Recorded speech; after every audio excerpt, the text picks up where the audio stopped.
Chapter 1. The Paria Pipeline Disaster. On February 25, 2022, a team of 5 highly experienced commercial divers arrived at an offshore oil facility in Pointe-à-Pierre, Trinidad. The men, Kazim Ali Jr., Yusuf Henry, Fizal Kurban, Rishi Nagasar, and Christopher Boudram, were tasked with performing routine maintenance on an underwater pipeline located 18 meters below the surface. The pipe was 30 inches in diameter, but inside, its geometry narrowed significantly due to internal structures. A month prior, this pipeline had been cleared of oil, creating an unintended, massive internal vacuum sealed by an inflatable mechanical plug. The divers believed they were executing a standard procedure as they prepared to remove this plug. What they did not know was that they were stepping directly into a deadly physical phenomenon known as delta P, or differential pressure. The moment the divers broke the mechanical seal, the immense pressure of the open ocean clashed violently with the vacuum inside the dry pipe. This triggered an instantaneous, catastrophic underwater vortex. Within a fraction of a second, the invisible vacuum acted like a giant mechanical piston, violently sucking all 5 grown men headfirst into the narrow pipe. The sheer force dragged them hundreds of feet deep into the horizontal structure of the pipeline. Inside, the conditions were an absolute living nightmare. The pipe was pitch black, filled with toxic gas fumes, freezing water, and thick, suffocating residual crude oil. The men were jammed tightly against one another in the narrow space, completely blind and choking on the toxic sludge. Against all physical odds, one of the divers, Christopher Boudram, refused to give up. Crawling and squeezing through the suffocating black oil for 3 grueling hours, Boudram managed to navigate the internal geometry of the pipe back toward the entrance. He reached a small air pocket near the vertical shaft where Michael Kurban, the son of one of the trapped divers, who had rushed to the scene independently, defied company orders, dove down, and pulled Boudram out of the water. Boudram was covered in oil, gasping for air, and immediately warned officials that the other 4 men were still alive inside the pipe, trapped in air pockets and desperately waiting for help. However, instead of launching an immediate rescue mission, a chilling corporate failure unfolded. The state-owned Paria Fuel Trading Company immediately locked down the site. Fearing further legal liability and unpredictability in the pipeline, company officials actively barricaded the area, refusing to let commercial diving experts or the family members slide down the shaft to save the men. Hours turned into days as Paria officials wasted critical time waiting for a remote camera drone. When the bodies of the 4 remaining divers were finally recovered days later, rescuers found a GoPro camera attached to one of the men. The forensic audio recording inside the air pockets revealed a devastating truth. The men had survived the initial vacuum pull. They spent hours in the pitch-black void, comforting each other, sharing their dwindling breathing air, and praying, entirely unaware that a rescue was never coming. A subsequent 380-page Commission of Inquiry report later heavily condemned the company's actions, ruling the incident as gross negligence and corporate manslaughter. Chapter 2. The Ghost of the Drywall. Into the summer of 2015, a 61-year-old woman named Mary Stewart Cerruti completely vanished from her neighborhood in Houston, Texas. Mary was known to be a quiet, eccentric woman who lived alone in a historic, oddly renovated Victorian-style house. As weeks turned into months, her neighbors noticed her mail piling up on the porch and her front yard growing wildly out of control. After several welfare requests, the police finally broke into her home. Inside, they found everything perfectly intact. Mary's keys, cell phone, and purse were sitting on the kitchen counter, and her car was parked in the driveway. The only tragic sign of neglect was that her 6 pet cats had died of starvation.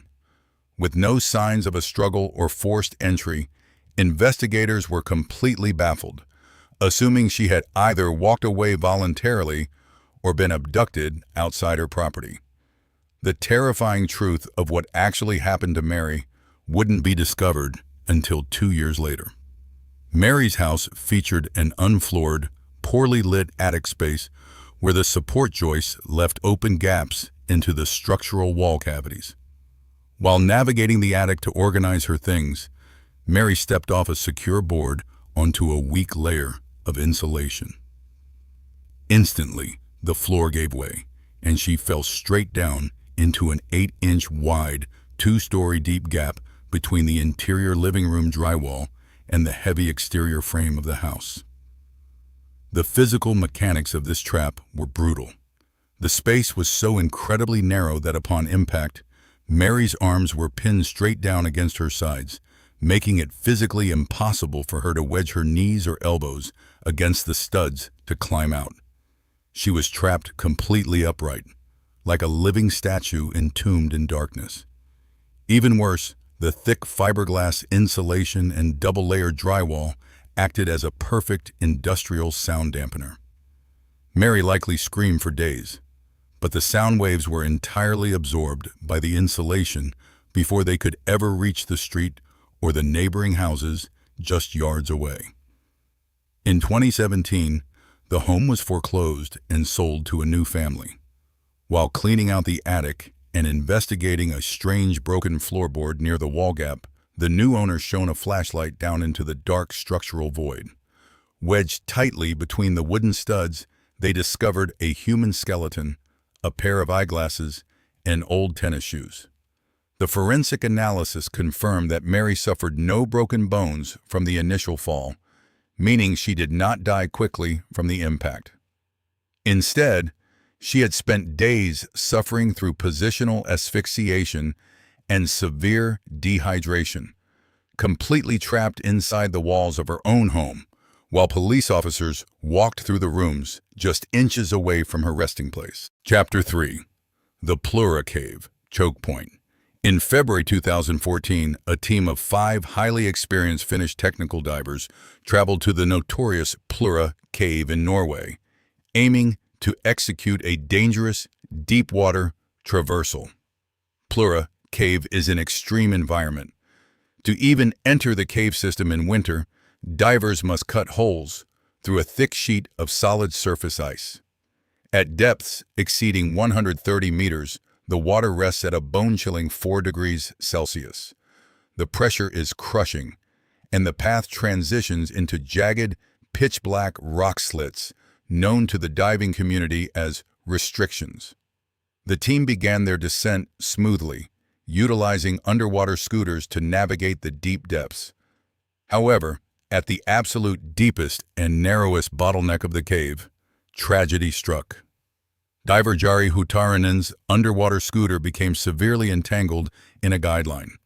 As he violently struggled to free himself in the suffocatingly tight rock slot, his experimental breathing apparatus malfunctioned, causing him to instantly inhale massive amounts of freezing water.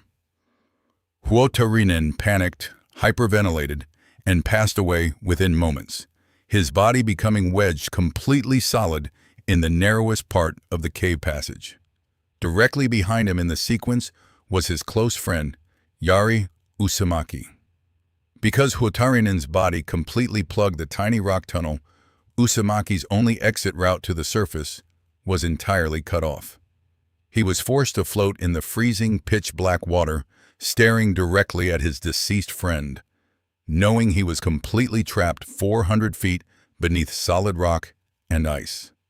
The overwhelming horror of the situation triggered a massive panic attack, causing Uusimäki's breathing rate to spike, which led to a fatal buildup of carbon dioxide in his system. He passed away moments later, right behind his friend.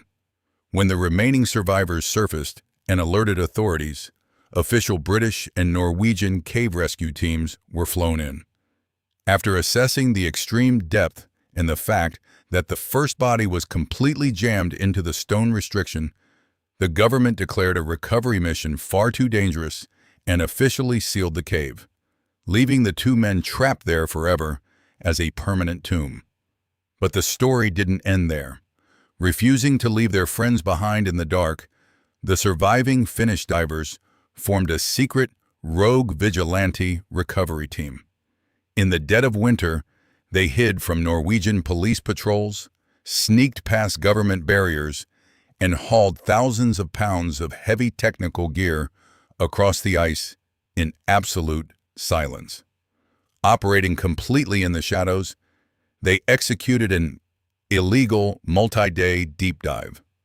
Working in the freezing, deep water, they used underwater saws to physically cut their friends' bodies out of the stone restrictions, successfully bringing them back to the surface and proving that even the most terrifying depths couldn't keep them from bringing their brothers home.